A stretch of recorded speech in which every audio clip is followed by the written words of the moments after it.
Day 2. Find a partial fraction decomposition. What's the first thing we need to do? See if it can factor. Before factor. Yeah, the top is a lower degree, which it is, and then the next thing is factor. All right, you can factor this. Let's have you guys set this up. So factor and then set up your partial fraction decomposition with the coefficients. Okay, so once you factor, take out the greatest common factor, that's x minus 1 plus x minus 1. So that turns out to be x minus 1 times x squared plus 1. X squared plus 1 is not factorable. So set up the coefficients, x minus 1 plus x squared plus 1. So that's going to be a, b, x plus c. You can do it the other way around. You can have x squared plus 1 first. It doesn't really matter. The next thing you need to do is multiply everything by the least common denominator. So I just wanted to show you a shortcut, kind of a shortcut to solving this. Okay, x minus 1, x squared plus 1. All right, so once you set this up, you're going to have a times x squared plus 1 plus bx plus c. All right, so yesterday some people came in for help and then I looked at the work. So some of you have the tendency to write like this. That is not correct. This whole thing is being multiplied. If you don't put parentheses around there, you're actually just saying that c is the only thing multiplying that whole parentheses, which is not true. If you do that, you would not actually be foiling, but you do need to foil, so that means make sure you take the whole thing and put it in parentheses. Okay, that's equal to x squared plus 4x plus 1. Okay, at this time, you do need to FOIL and all that stuff, but and then set up the matrix to solve. However, there is a kind of a shortcut. I don't really know if it's really shortcut per se, but in the book, they tell you that there is kind of a shortcut to finding some of the coefficients faster.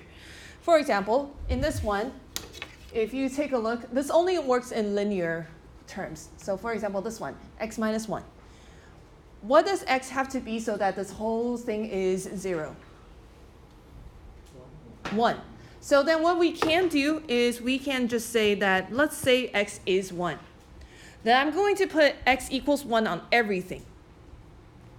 Okay?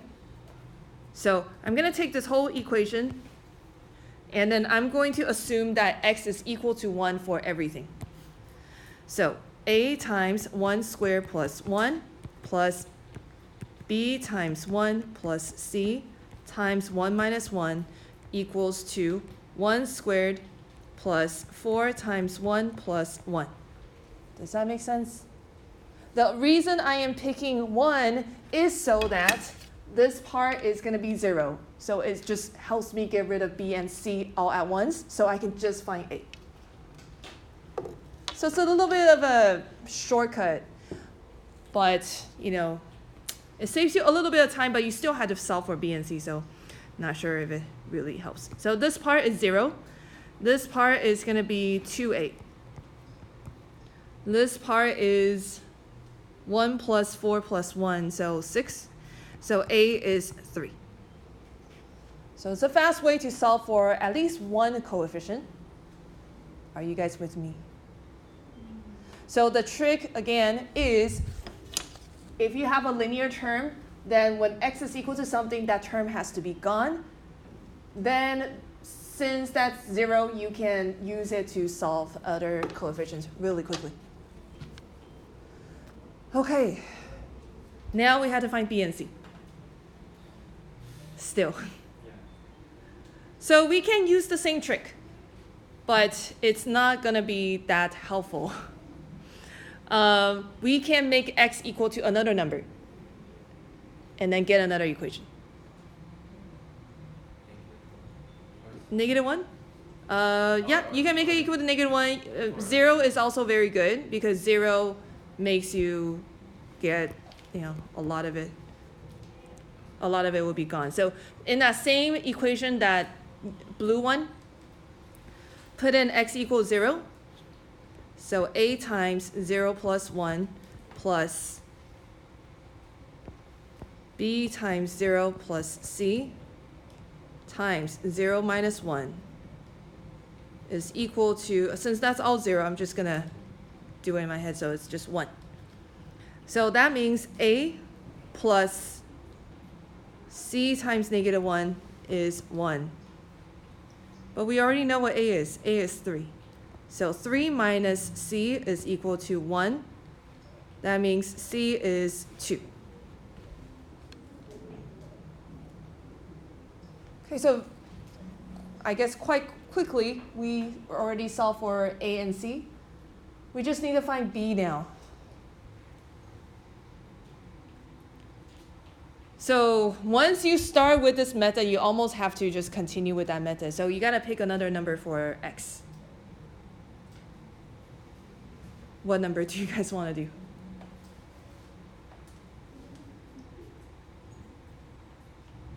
Give me a number.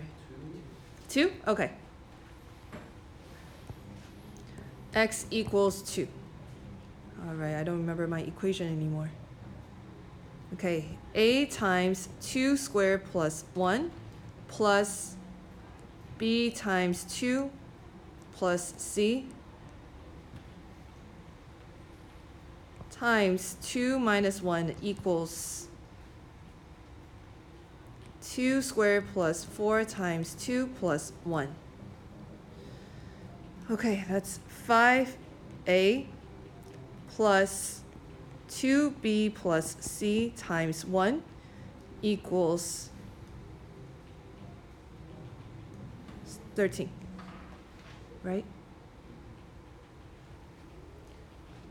Okay, we know a, we know c. What was it?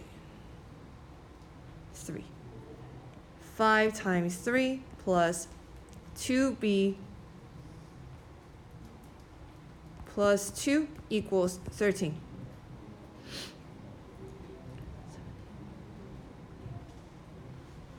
So 2b plus 17 equals 13. 2b is minus 4, b is minus 2.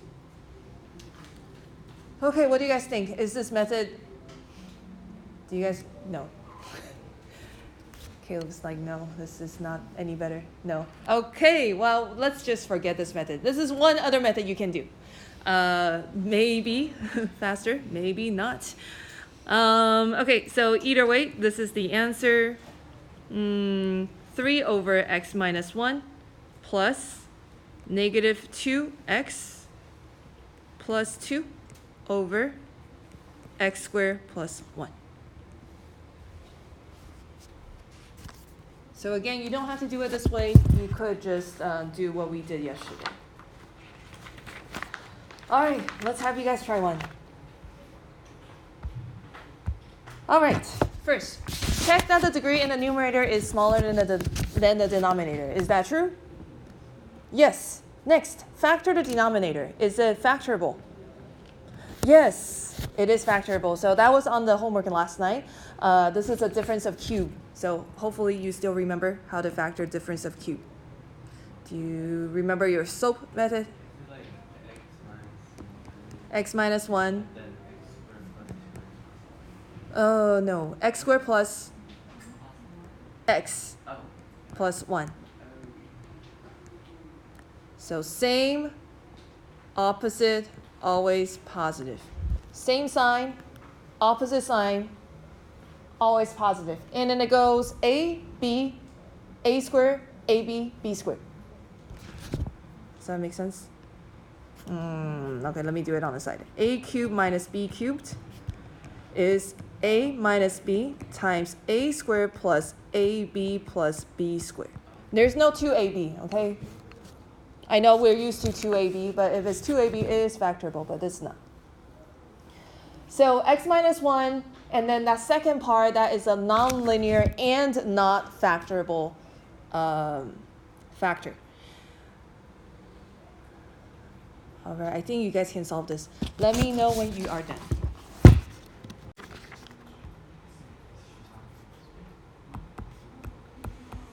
Oh no.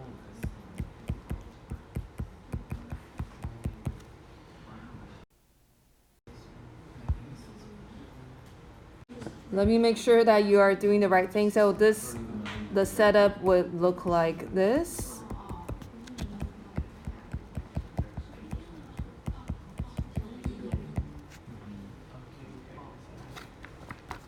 Okay, about 30 more seconds on this one and we gotta move on. The answer is 2x minus 1 over x squared plus 1 plus 3x plus 1 over x squared plus 1 squared. Okay, last one. When the numerator is not a smaller degree than the denominator, we need to force it to have a smaller degree. To do that, we use long division. So long division is the only way we can, reduce this degree. Okay, so recall long division. X squared goes into 2x squared how many times? 2 times. 2x squared minus 8. Subtract down x minus 6. Are you guys with me? Make sure you subtract down. All right, now you need to rewrite it in fraction form. Remember, quotient goes first, plus remainder over divisor. Now what you want to do is partial fraction on this part. Does that make sense? If the numerator is the same degree as the denominator or higher, you won't be able to do partial fraction. You're actually not going to have enough coefficients to solve. It won't work. You have to reduce the degree so that it's lower. So basically, I rewrote the original problem into this one, 2 plus that whole thing. But I still need to do a partial fraction on that thing because this denominator is factorable. Are you guys with me? So then this is a easy one to do partial fraction on. So this is x minus 6 over x plus 2, x minus 2. All right, so go ahead and do your partial fraction. So a over x plus 2 plus b over x minus 2. You gotta find a and b. Once you do that, remember to put everything back together as one big fraction. So this a and b part is the part you found from partial fraction, but remember to add the 2. Okay, don't forget that 2. 2 was part of the original problem. The final answer is 2 plus 2 over x plus 2 minus 1 over x minus 2.